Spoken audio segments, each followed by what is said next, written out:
টেকসই কৃষি ও জনস্বাস্থ্য সুরক্ষায় ব্র্যাকসিডের বায়োপেস্টিসাইড বিষয়ক কর্মশালা অনুষ্ঠিত। জাহিদ খানের প্রতিবেদনে দেখুন বিস্তারিত। টেকসই কৃষি ও জনস্বাস্থ্য সুরক্ষায় ব্র্যাকসিডের বায়োপেস্টিসাইড বিষয়ক কর্মশালা অনুষ্ঠিত। নিজস্ব প্রতিনিধি জাহিদ খান। টেকসই কৃষি উন্নয়ন, পরিবেশ সংরক্ষণ এবং জনস্বাস্থ্য সুরক্ষার লক্ষ্যে বায়োপেস্টিসাইড ব্যবহারের গুরুত্ব তুলে ধরতে একটি কর্মশালার আয়োজন করেছে ব্র্যাকসিড অ্যান্ড অ্যাগ্রো এন্টারপ্রাইজ। টেকসই কৃষি, পরিবেশ ও জনস্বাস্থ্য সুরক্ষায় বায়োপেস্টিসাইডের ব্যবহার শীর্ষক এই কর্মশালায় কৃষিখাতে সংশ্লিষ্ট বিভিন্ন অংশীজন অংশগ্রহণ করেন।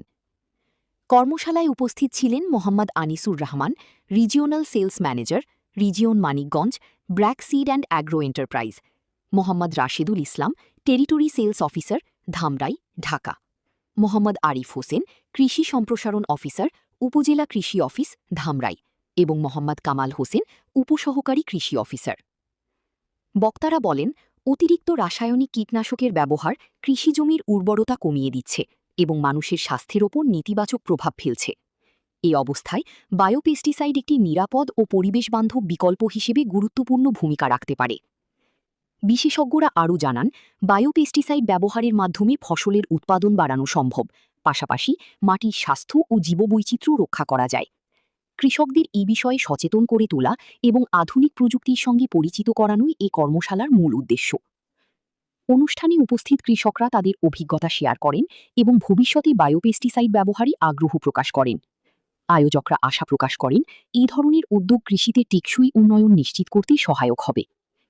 শেষ কথা, কৃষিকে নিরাপদ ও পরিবেশবান্ধব করতে বায়োপেস্টিসাইড ব্যবহারের প্রসার এখন সময়ের দাবি, এমনটাই মনে করছেন সংশ্লিষ্টরা।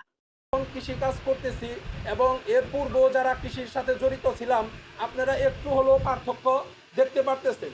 বর্তমান কৃষি এবং পূর্বে যে গতানুগতিকভাবে যে কৃষকরা কৃষিকাজ করছে তার থেকে একটু হলেও আমরা পার্থক্য কি বুঝতে পারতেছি না? সামনে যে দিনটা আসতেছে, এই কৃষিটাকে আরও আধুনিক করতে হবে। এই কৃষিকে আধুনিক করলে বাংলাদেশের আপনারা জানেন প্রায় 70% লোক এই কৃষির সাথে জড়িত। কৃষকের যদি ব্যাকটেরিয়া আছে আর নেমাটোড আপনি এটা ধ্বংস করবে। তারপরে অনেক সময় দেখা যায় যে নামি ধসা লাগতেছে, ধসার রোগ মানে যে ঢলে পড়ে প্রচন্ড রোগ। তারপরে ছত্রাক জনিত ঢলে পড়া রোগ আছে না, ঢলে পড়া। তারপরে অ্যানথ্রাকনোস, এই যে রাস্ট মানে হালকা হলুদ ধরনেরই হয়। এটা যদি আমরা মাটিতে দিয়ে দেই, সারের সাথে মিশাই যদি দিয়ে দেই, তাহলে এই ধরনের ক্ষতিকর ইয়ে থেকে আমরা বাঁচতে পারবো।